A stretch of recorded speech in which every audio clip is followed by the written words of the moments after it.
1420년 세계에서 가장 거대한 궁전이 마침내 그 모습을 드러냈습니다.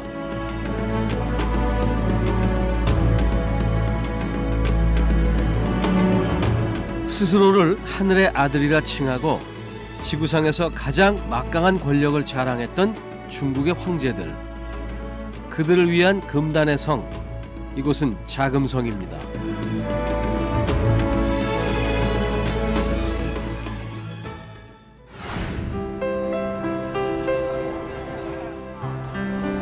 천안문 광장은 세계 경제의 중심지로 급부상하고 있는 중국의 수도 베이징 한복판에 자리하고 있습니다.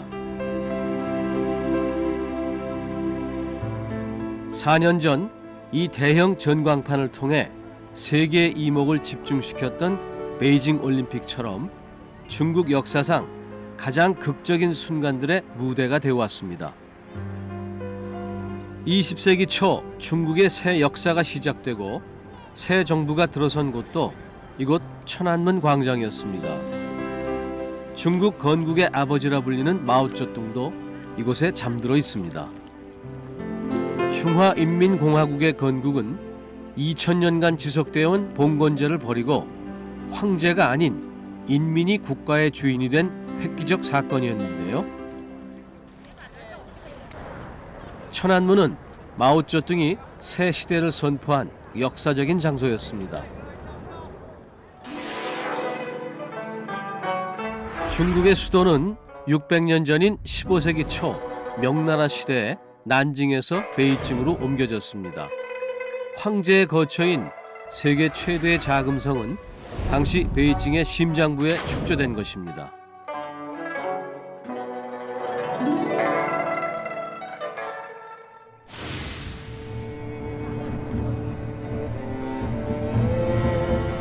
승천문이란 이름으로 15세기 처음 건립된 천안문은 13억 인구를 대표하는 상징으로 말없이 중국 황실의 파란만장한 역사를 지켜봐 왔습니다. 천안문이 중국의 얼굴이라면 중국인들의 자부심은 바로 자금성입니다. 자금성은 지구상의 가장 비밀스러운 장소 중에 하나입니다.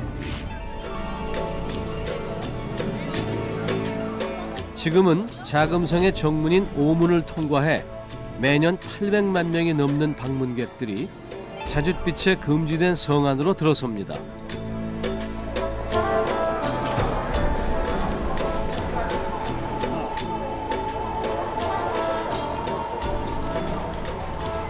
자금성은 작은 하천과 다리까지도 고도의 상징성과 기능을 고려해 조성됐습니다. 아주 아름다운 하천이 흐릅니다. 하얀 돌을 쌓아 만든 하천인데요. 그 위에 5개의 다리가 있습니다. 흰 대리석으로 만든 석교인데요. 가운데 있는 다리만이 황제가 건널 수 있는 그러한 다리입니다. 아름다운 석교로 장식된 금수하는 심미적 기능뿐 아니라 대산 임수의 풍수를 인위적으로 조성해 황실의 안위를 도모하기 위한 것이었고 비상시에는 방화용수로도 사용됐습니다. 이 복잡한 건축물을 탄생시키기 위해 무려 14년에 걸쳐 100만 명이 넘는 노역자와 10만 명이 넘는 중국의 명장들이 당대 최고의 기술을 총동원했습니다. 자금성을 세우고 수도를 천도한 명나라 3대 황제인 영락제는 어린 조카를 내쫓고 무자비한 숙청 끝에 황위를 찬탈했습니다. 더욱 강력한 왕권을 갖고자 했던 그는 자금성의 전체적인 배치에서 장식과 채색의 세밀한 곳까지 황제의 권위와 위엄을 나타내는 세계 최대의 궁전 공사에 착수하게 됩니다.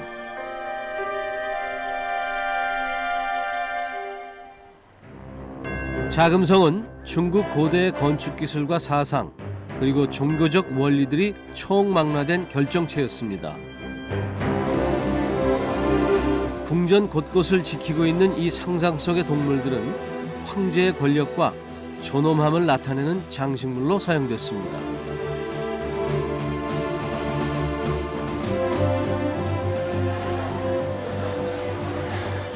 쉽게 지나칠 수 있는 천장의 문양 하나까지도 놓치지 않았습니다.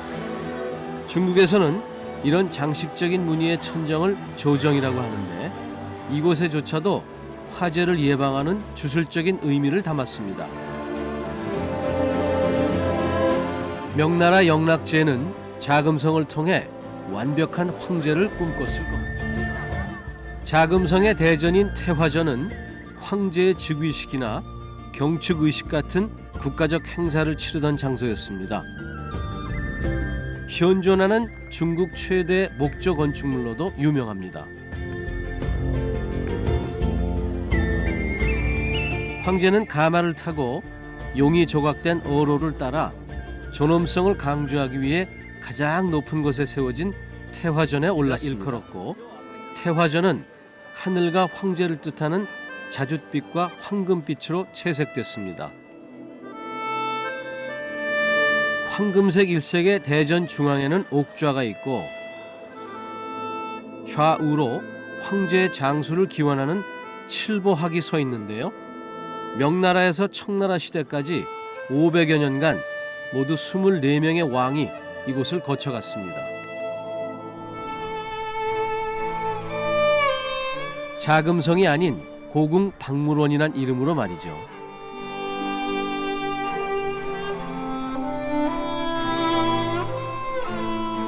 중국 황실의 영광과 번영을 염원하며 수백 년 한자리를 지켜온 수많은 상징물들이 그 신통력을 발휘한 것일까요?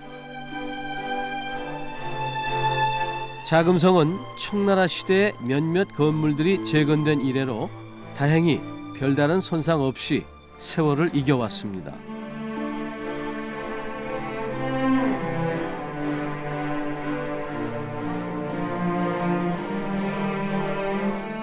덕분에 중국 문명의 살아있는 증거인 자금성은 1987년 유네스코가 지정한 세계문화유산에 등재됐습니다.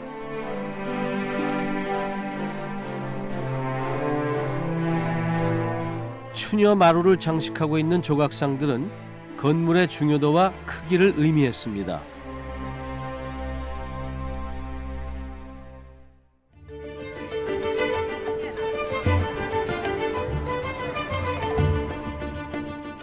태화전을 필두로 그 뒤편에는 그보다 규모가 작은 건물들이 일직선상에 배치됐습니다. 이는 명청시대가 엄격한 계급 사회였음을 보여줍니다.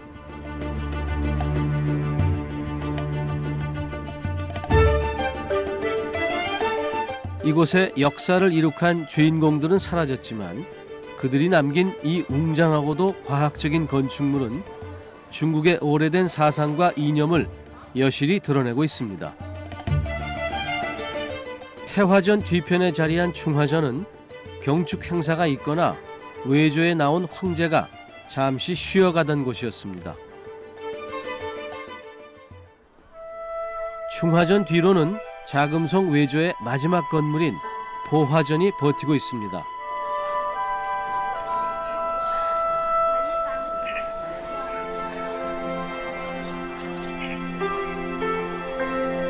보화전은 황제가 정월 보름 같은 명절에 성대한 연회를 베푼 장소였는데요. 청나라의 황금기였던 건융제 때에는 과거에 최종 시험이 치러지기도 했습니다. 중국 역사에서 명청시대는 수나라 때부터 시작된 과거 제도가 자리 잡으면서 능력 있는 인재들이 정치, 사회, 문화 모든 분야에 놀라운 발전을 가져온 시대이기도 했습니다.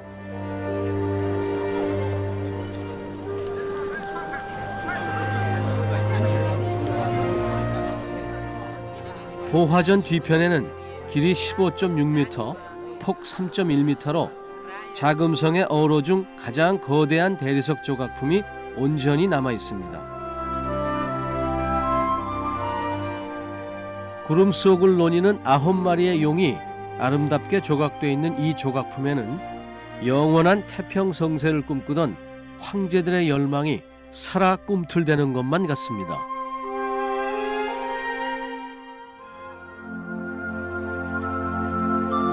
이곳 건청문부터는 황제와 환관 그리고 궁녀들만이 드나들 수 있는 내정의 궁전이 시작됩니다. 건청문 입구 양쪽에는 황금 숫사자와 암사자상 한 쌍이 지키고 서 있는데요. 왼발로 어린 새끼에게 발가락을 물리고 있는 암사자는 황실 자손들의 번성을, 반대편에서 오른발로 수구를 누르고 있는 숫사자는 권력과 천하의 통일을 상징했습니다. 황실의 존엄과 신성을 나타내는 이런 상징물들은 오가는 이들에게 다시금 황제의 존재를 상기시킵니다.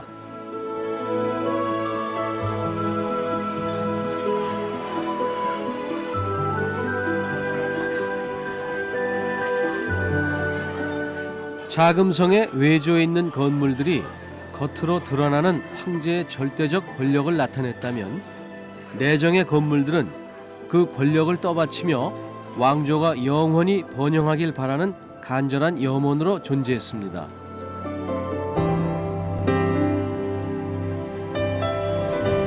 태화전의 축소판이랄 수 있는 건청궁은 청나라 4대 황제인 강희제 때까지 황제의 침궁으로 사용됐습니다.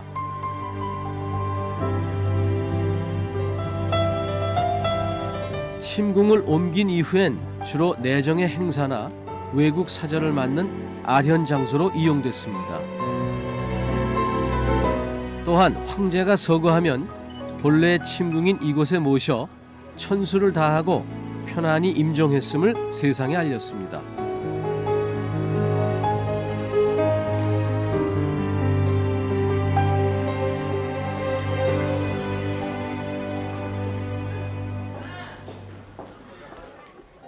황제의 침궁 가장 가까운 곳에는 명나라 때까지 황후의 침소로 사용됐던 교태전이 자리했습니다.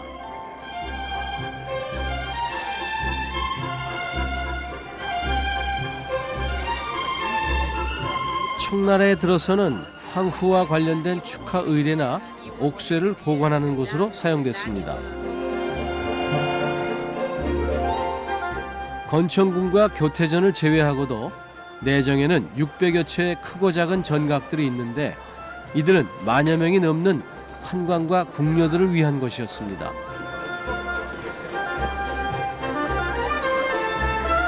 (10m가) 넘는 담장으로 둘러싸인 구중 궁궐 안에서도 황후와 후궁들 그리고 궁녀들이 생활하던 곳은 외전보다 아름답게 꾸며졌습니다.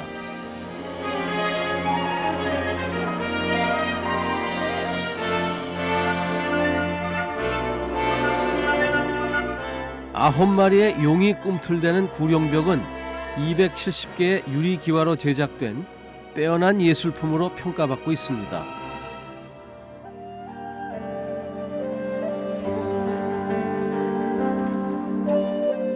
자금성은 웅장한 건축물뿐 아니라 조화로이 배치되어 있는 예술품들로 이루어진 거대한 미술관이나 다름없습니다.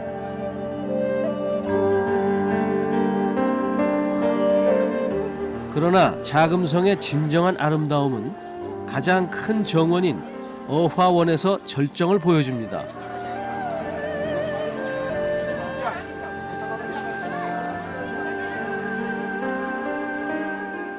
어화원에서 특히 눈에 띄는 것은 기괴한 형상으로 정원 대부분을 장식하고 있는 태호석입니다.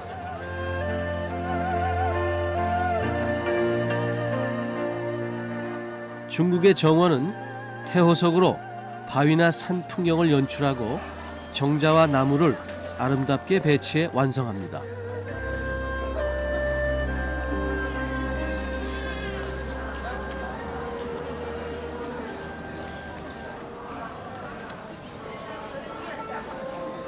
전국에서 수집한 수백 년 된 고목과 기괴한 돌, 그리고 서정적인 건축물로 수려한 경관을 이루는 어화원은 중국 정원의 정수로 손꼽힙니다.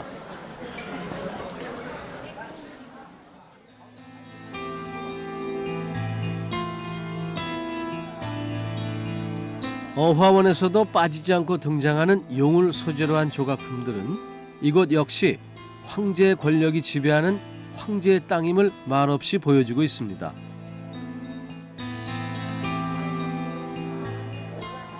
매년 가을이면 황제와 황후가 이곳 퇴수산에 올라 자금성의 가을 정취를 즐겼다고 전해집니다.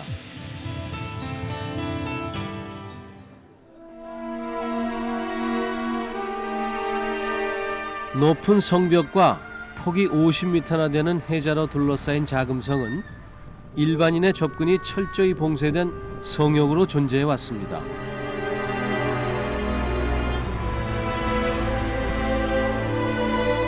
천안문에서 자금성을 관통하는 일직선상의 축은 후문인 신무문을 지나고 높이 43m의 경산에 다다라 멈춥니다. 지금은 정상에 위치한 만춘정으로 유명하지만 과거 명나라 마지막 황제인 숭정제가 반란군을 피해 자결을 선택한 장소로 남아 권력의 무상함을 전하고 있습니다.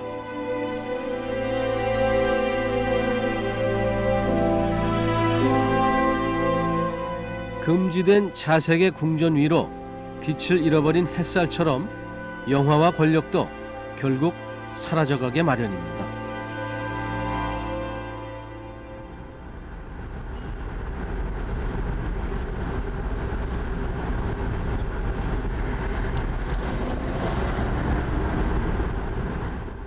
신에 버금가는 권력을 자랑했던 중국의 황제들도 유일하게 몸을 낮춰야 했던 곳이 있었습니다.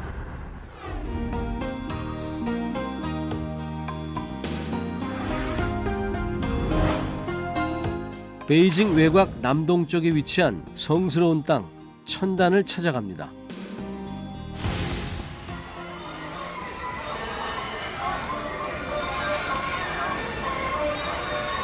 천단 주변에 조성된 공원은 늘 사람들로 붐빕니다.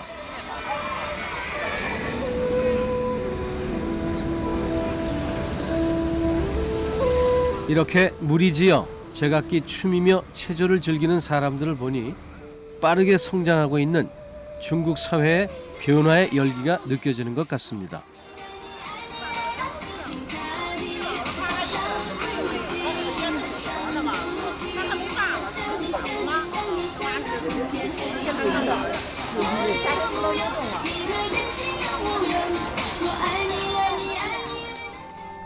농경 사회에서 백성들의 삶이란 햇볕을 쬐고 비를 내리는 하늘에 달린 것이었습니다. 따라서 하늘과 소통하는 일은 황제의 가장 중요한 임무 중 하나였죠.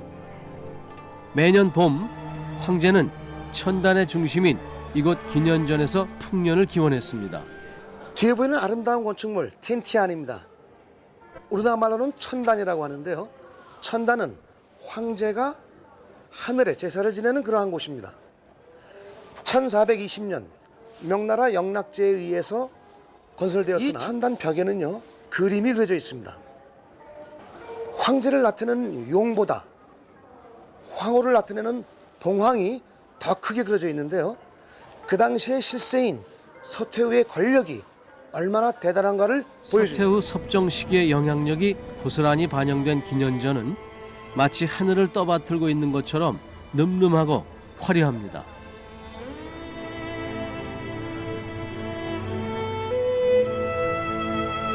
기년전의 지붕을 지탱하고 있는 4개의 기둥은 춘하, 추동, 사계절을 상징하고 있습니다.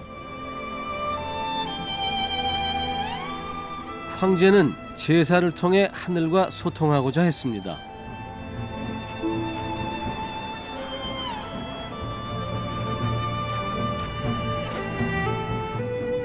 기년전을 비롯한 천단의 건축물들에는 오랜 옛날부터 전해져 온 중국 고대의 창조 신화가 살아있습니다.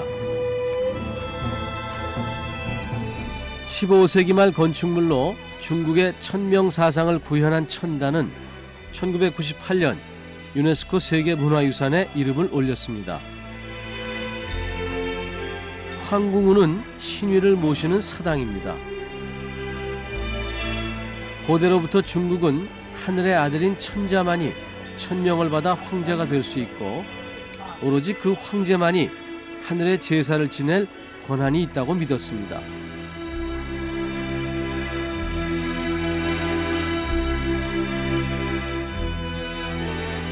아치형의 천장을 가진 황궁우는 천단의 건물 중에서도 내부 장식이 가장 섬세하고 화려합니다.